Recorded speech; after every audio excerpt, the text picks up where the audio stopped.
I'm Jess Dodds, the Head of Marketing here at Networx. We have spent almost 2 decades supporting businesses nationwide in simplifying and streamlining their technology and recruitment processes through intuitive software. Today, we are pleased to be partnering with IHR and our clients from Emerald Group and Astor Housing to share a little more about how tailoring your recruitment technology can positively impact your talent acquisition.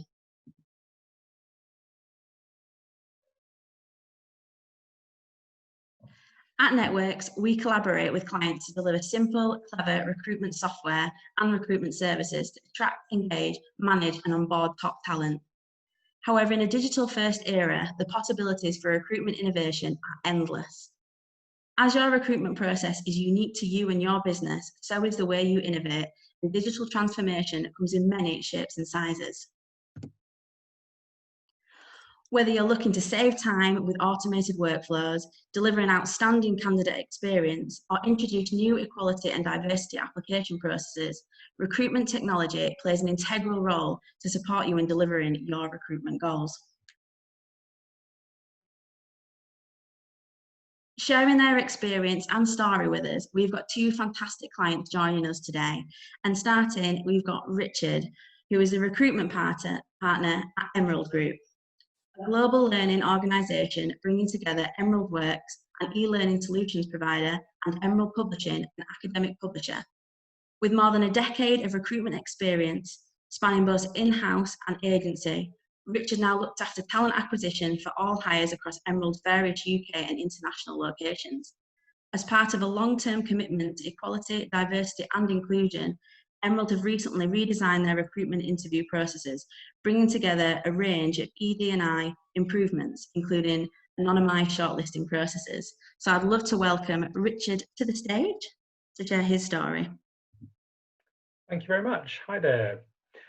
My name is Richard. I'm the recruitment partner at Emerald Publishing, and I wanted to talk through inclusive recruitment and shortlisting and our journey towards improving our levels of inclusivity within our recruitment process. So who are Emerald? We're a global learning organisation. We have over 450 employees, a £60 million turnover, and a presence in 130 countries, as well as having approximately 14 offices internationally. So despite being a company of just under 500 employees, we're really well developed from a group structure point of view and also with our international presence. So on one side of things, we have Emerald Publishing, and we're a digital-first publisher focusing on higher education and universities as our customer base, and we publish journals, case studies and books. And on the other side of things, we have Emeraldworks, where we're a leading e-learning products and services provider, focusing on leadership and management, training and learning, and applying mostly towards the corporate learning, but also the B2C market. So our goals when it comes to diversity and inclusion, we're committed to being a leading voice. From Emerald Publishing, we provide research focused on the big issues that matter to society, including gender and ethnicity, as well as many others. And our e-learning products with Emeraldworks support management and leadership practices in the workplace. So our goals externally are very well aligned to equality, diversity and inclusion. And similarly, we celebrate individuality and inclusion across Emerald internally, and attracting diverse talent is a really big part of that. But also we see it as really key to success and performance. And there's a lot of research out there to show that teams have increased creativity, innovation, better performance overall, and faster problem-solving skills. So looking at our current efforts towards inclusive recruiting, we've got an ongoing program of actions to support our recruitment process. And some of those include gender balanced adverts. We use a gender decoder tool called Matfield. We also use ED&I specific job boards such as Even Break, Read and Partnership. More recently, we're a disability confident leader accredited business. And as part of that, we offer really clear support for those with disability or neurodiversity considerations, and that's on our careers site, but also threaded throughout our communications with candidates as part of the application process. And we also see telephone interviews as a really important first step in the interview process to reduce bias. And we also provide essential and kind of must-do unconscious bias training for managers as part of the recruitment process. So looking next and internally at our recruitment process, the next kind of greatest area for potential for bias is within CV shortlisting, and that was a bit of an untouched area for us. So we wanted to minimize and remove this from the process, from CV shortlisting. So ideally what we wanted to do was completely anonymize applications to hiring managers and remove their ability to see any personal details, so such as name, any reference to gender, ethnicity, age, or disability. So we looked at a few different options, and one of those was to have a very clear statement on our careers page and also on application forms, asking candidates to remove any personal details from their CV and then relying on them as in the application process. We also looked at using CV parsing software to remove personal details, but neither of those really seemed to work as a fully kind of functional and effective solution.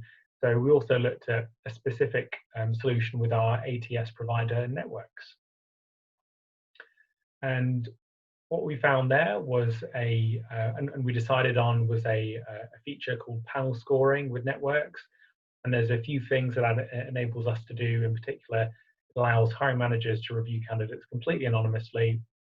Instead of a name, they just see a number, which is really what we wanted and the big goal. So apart from that, candidates are scored against criteria. You need to set up shortlisting criteria for their skills, knowledge, and qualifications, or any combination of those. And part of this, there's also from the candidate side of things, they fill in an application form with just their career history over the last 10 years, full career history over the last 10 years, and a cover letter, but nothing else for the most part. And so the aim is that it's just a copy and paste from their CV, and they can easily upload those details. And we no longer accept CVs. We turn the option completely off. So we're completely unable to receive CVs from candidates now, or agencies. We've also renamed the process from internal scoring to inclusive shortlisting to give a really clear message when we're communicating this to the wider business, and making it clear that the goal with this, with what this new process does. Some of the concerns that came out of this, I mean, both within, internally from the people team and leadership, various stakeholders involved in recruitment, was that this kind of feature and process tends to be used by more councils and universities and public bodies.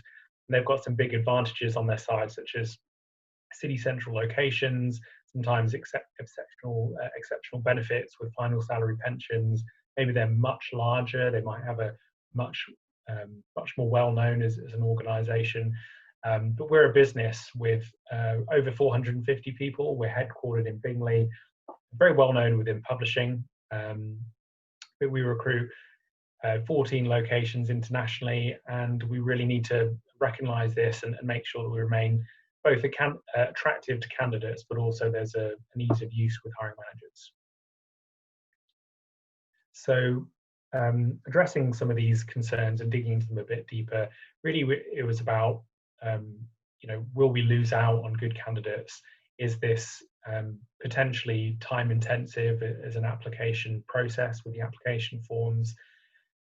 Also, is this more work for hiring managers? Is it going to be time intensive doing the scoring and shortlisting process?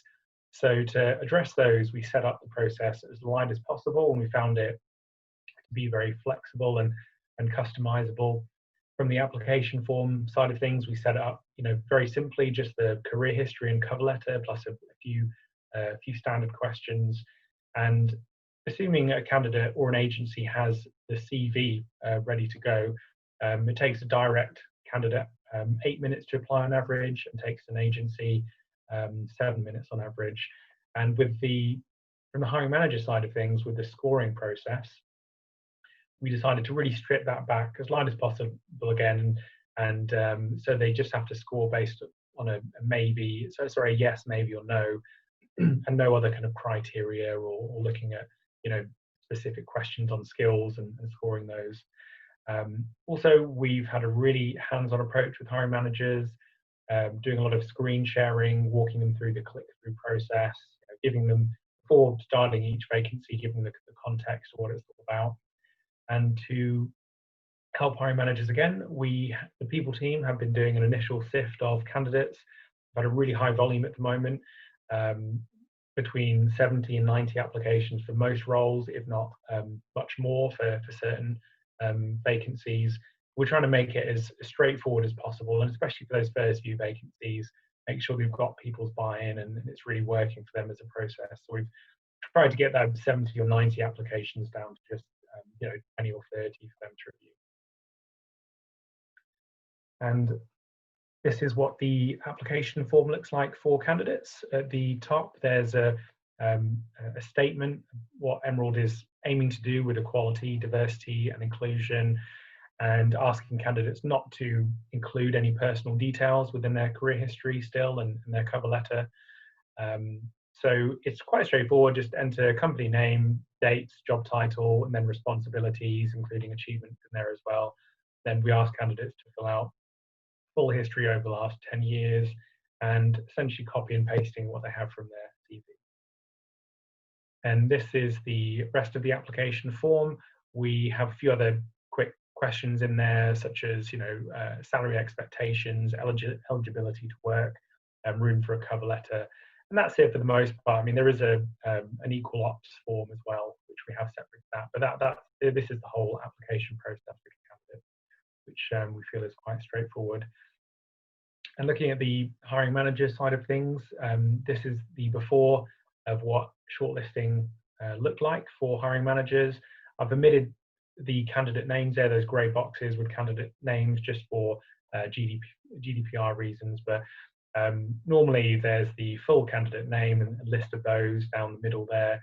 And then on the right-hand side, we've got the full CV, again, with candidate name, address, and contact details listed in there. Then hiring managers use the green, yellow, red to flag those as yes, maybe, or no's. So, and then this is what it looks like now, the opening screen for hiring managers. On the left-hand side, or just about the left-hand side, there is a number instead of the name, and down the middle we have the completion of progress, whether they've been scored or not. Then on the right-hand side, there's a blue score button, and that's where managers go to start the process and start scoring candidates. And once they click that, this is what it looks like next. Quite straightforward. On the left-hand side, we've got the application form with the career history, and then you just scroll down and everything's listed there, including the other questions there on the application form. And on the right-hand side, the orange box is the what used to be the red, yellow, green part of the process, and that's been swapped to a yes, maybe, or no. And then a bit of guidance in the blue box above to give a bit of clarity on what that's all about. And then managers click on the green complete button and cycle through the candidates, and that's that. And then the shortlisting is complete. So this has now been launched. We've been up and running for a good 2, if not 3 months now, and we've learned some interesting things along the way. I mean, it's been a resounding success, and we've had a really smooth process. We found, and some of the interesting things we've noticed partially filled in applications from some candidates, but for the large majority seem to be where they don't have the required skills and experience, or they're really much less of a good fit for the role. And I think what we're finding is that candidates tend to, because they know that perhaps they're a bit less motivated and a bit less of a fit for the role, they'll kind of get bored and give up essentially, and maybe they'll just put in a one-liner or maybe just one role and not make, it's kind of apparent they're not making much effort there. So it's acting as a filter, which is absolutely fine. And those candidates that do have the right fit and the right skills, they're really making the effort. And given the time it takes to complete an application, we feel it's not too much to ask, and it's a fair level of commitment from their side. We're also finding kind of an ongoing question and discussion within Emerald is about referrals and recommendations. Some hiring managers highly value those, which in many cases is a fair thing. I mean, good employees tend to recommend good candidates. But then what we're aiming to do is get those treated fairly within the inclusive shortlisting process. And whereas some hiring managers want them to be flagged beforehand and fast-tracked, the people team and the resounding thinking from our side is that it should be included in the blind process, and if they don't make it through, should they really be in the process? But it's an ongoing discussion. We're continuing that. Agencies, there's a bit of a feeling in the business, just from a couple of people, will there be issues working with agencies? What's their buy-in going to be to the process? But really, we found that it's been overwhelmingly supportive and positive, and we do want to have work with agencies that share our values. So that's really been a resounding positive so far.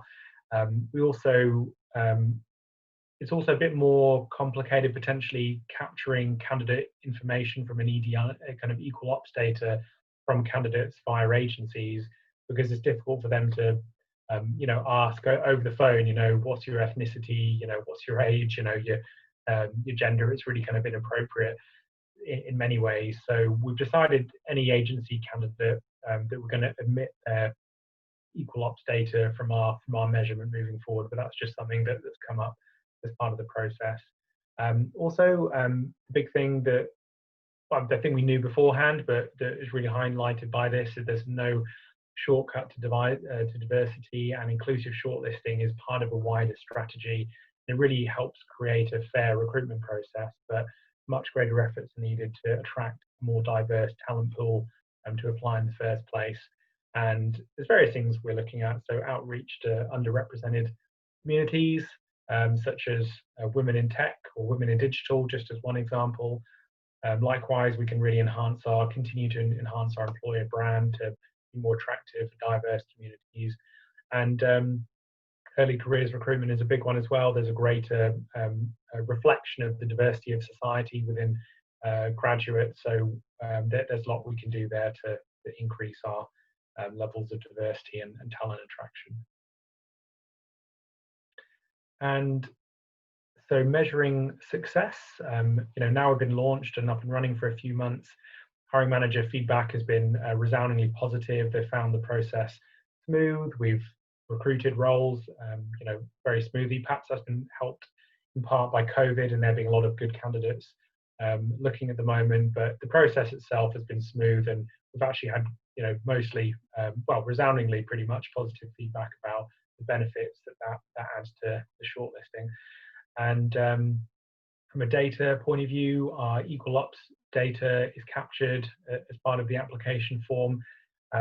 So we're really keen to establish the impact of inclusive shortlisting, and prior to that, how effective were our recruitment process in recruiting diverse talent versus afterwards. So that's something we're going to look at. And with the help of Networx, we can also report on diversity at the various stages, so application versus interview versus offer. So that's something we're going to look at. And over the next 6 to 12 months, it's just all about collecting that data, looking at the diversity of hires at each stage and drawing any actions that we can out of that. We're fairly early stages from that point of view. And just below is a screenshot of some of the reporting function that helps us in meeting those objectives. So that is everything. Thank you very much, and it's been a pleasure. And please let me know of any questions. Thank you so much, Richard, for that insightful discussion on such a pertinent topic, and one that I believe a lot of other organisations are looking into at present. If you do have any questions for Richard and the Emerald Group, please do head over to the Networx stand to ask your questions. I'm sure Richard will be happy to take any of those, as well as the wider Networx team to support you. Our second speaker and fantastic client joining us today is Lynn. Lynn is the HR and recruitment specialist at Asda Housing, a leading housing provider delivering safety and security through supplying a wide range of housing options in response to the housing crisis. With over 30 years' experience across public, private and not-for-profit organisations, Lynn is passionate about people and ensuring candidates have an excellent journey from application to offer and onboarding. Lynn is proud to be pioneering the Asda Way and the Asda ethos, through exciting digital transformation they undertook with Networx to secure the very best talent. So I would love to welcome Lynn to the stage. Asda is a housing association and also a housing builder. Our vision is everyone has a home.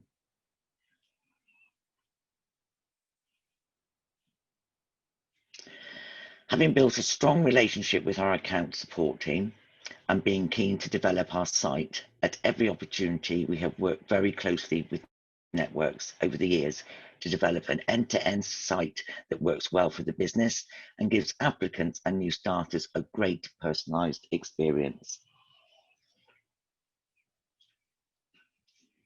We introduced an electronic RAF built within the Networx site for leaders, with the added ease of authorization all within the site. All activities could now take place within the site, including auto-release of application, leader shortlisting, and progressing the candidates to interview stage. Something else that really works well for us is the candidates can choose a day and time for their interview. We use the self-selection interview mode for our candidates, enabling them to select the most convenient time for them.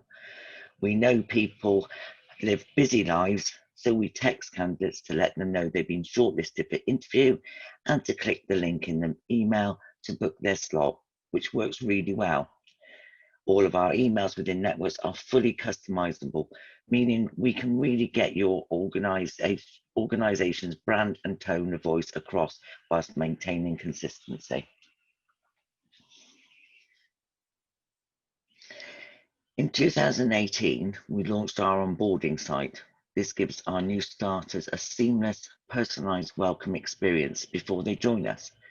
Here we share important documents via DocuSign and first day information with the new starter, whilst requesting information from them at the same time.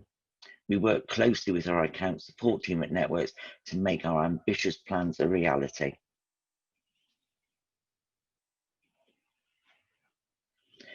At the same time, we also decided to take our reference process to the next level. This consists of collecting the candidate's referee details and requesting references via Networx. We've built a custom reference form which fulfills our requirements and automatic notifications when references are completed. They are sent to the HR team to review, meaning more time can be spent on value-added activities. Gone are the days of ringing around companies pleading for a reference.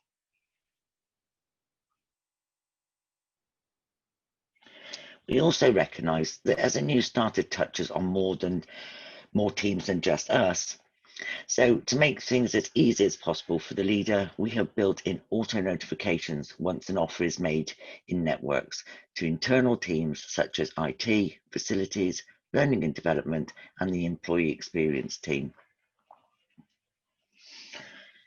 As an organisation with a big transformation agenda, we have worked hard with Networx to achieve this.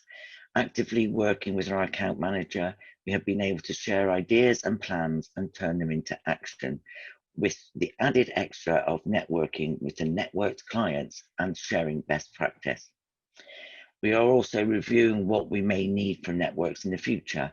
We have been on such a journey from just having a basic ATS to now a fully personalized platform. I have personally developed with the system throughout the various development projects we've successfully achieved together with Networx, and I'm excited to see what future developments are in store.